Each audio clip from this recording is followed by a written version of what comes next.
నీవు మనుషులను మట్టికి మార్చుచున్నావు, నరులారా తిరిగి రండని నీవు చలవిచ్చుచున్నావు. ఇచ్చినటువంటి ఆయుష్కాలం ముగిసిన వెంటనే మనల్ని తిరిగి రమ్మని ఆయనే పిలుస్తున్నాడండి.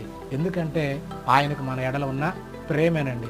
నిజంగా ఒకసారి మనం ఆలోచించడం, మనం కూడా తల్లిదండ్రులమే కదా, మన పిల్లల్ని చదువుల కోసం వేరే ప్రాంతాలకు పంపించినప్పుడు చదువు అయిపోయిందండి. చదువు అయిపోయిన తర్వాత వాళ్ళకి ఇంకా వాళ్ళ స్నేహితులతో కొంతకాలం అక్కడే గడపాలని ఉన్నప్పుడు నేను ఇప్పుడు రాను అని అన్నప్పుడు మనకి ఏమనిపిస్తుందండి, అర్జెంటుగా రారా, సాయంత్రం కల్లా నువ్వు ఈ బట్టలు దొరికి వచ్చేసి, లేదంటే నేను ఆడకు వచ్చి తండ్రి తీసుకొస్తే నిన్ను అంటాను. ఎందుకు? నిజంగా వాడి మీద కోపం తన్నాలని అండి, వాడిని కళ్ళారా చూసుకొని వాడి మాటలు వినాలని, వాడితో కలిసి ఉండాలని ప్రేమ కదండి.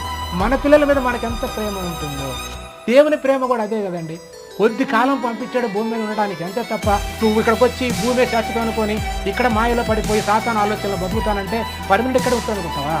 ఎలా అనుకుంటావు? నీ పిల్లల్ని నువ్వు ఇడిచి పెట్టలేనప్పుడు ఆయన పిల్లల్ని ఆయన ఇలా ఇడిచిపెట్టుంటాడండి.